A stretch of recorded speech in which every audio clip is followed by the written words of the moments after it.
ఒక్కసారి కొమ్మూరి గోల్డ్ కి కాల్ చేయండి. తాకట్లో ఉన్న మీ బంగారాన్ని విడిపించి మార్కెట్ ప్రైస్ కి వాళ్ళు కొనుక్కుని మిగతా డబ్బులు మీకు ఇచ్చేస్తారు. హాయ్, వెల్కమ్ టు మనం టీవీ. మనం టీవీ ఉన్నది మన కోసం. పుల్వామా దాడికి సరిగ్గా 7 ఏళ్లు ఇవాళతో.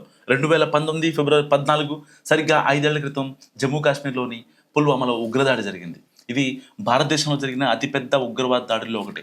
ఈ భయానక దాడిలో 40 మంది భారత జవాన్లు వీరమరణం పొందారు. ఈ దాడి అనంతరం పాకిస్తాన్కు భారత్ గుణపాఠం చెప్పిన తీరు గతంలో ఎన్నడూ జరగలేదు.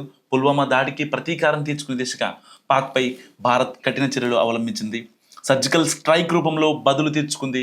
పాకిస్తాన్లోకి ప్రవేశించిన భారత సైన్యం పాక్ ఉగ్రవాద స్థావరాలను ధ్వంసం చేసింది. ఇంతకీ పుల్వామా దాడి అనంతరం పాకిస్తాన్ ఎలాంటి ప్రకటన చేసిందో నిజంగా మీకు గుర్తుండే ఉంటుంది.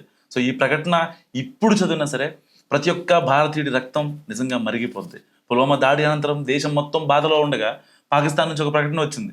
పుల్వామాలో 40 మంది పారామిలిటరీ సిబ్బంది మరణానికి కారణమైన బాంబు దాడి వెనక మా హస్తం ఉంది అని పాక్ యాక్సెప్ట్ చేసింది.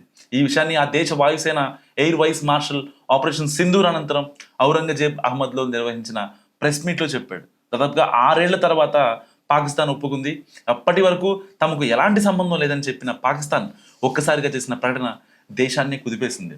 నిజంగా ప్రతి భారతీయుడి రక్తం ఈ ఒక్క ప్రకటనతో మరిగిపోతున్న చెప్పడంలో ఏమాత్రం సందేహం లేదు.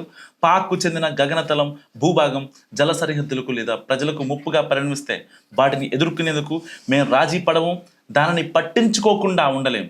మా దేశానికి కట్టుబడి ఉంటాం. మా దేశ ప్రజల కీర్తి మొత్తం దళాల్లోనే ఇమిడి ఉండడంతో మేము ఎప్పుడూ దాన్ని నిలబెట్టుకుంటాం. సో పుల్వామాలో మా అద్భుతమైన ఎత్తుగడలను చూపించాం. మా కార్యదక్షత, వ్యూహాత్మకత, చతురతను ఇప్పటికే ప్రదర్శించామని DG ICRF lieutenant general Ahmed Sharif Chaudhry వ్యాఖ్యానించారు. దీంతో ఔరంగజేబ్ అహ్మద్ వ్యాఖ్యలతో పాక్ ఉగ్రవాదాన్ని పోషిస్తుందన్న విషయం మరోసారి స్పష్టమైంది. పుల్వామా ఎఫెక్ట్ గురించి మీరేమనుకుంటారు? మస్తు కామెంట్ చేయండి.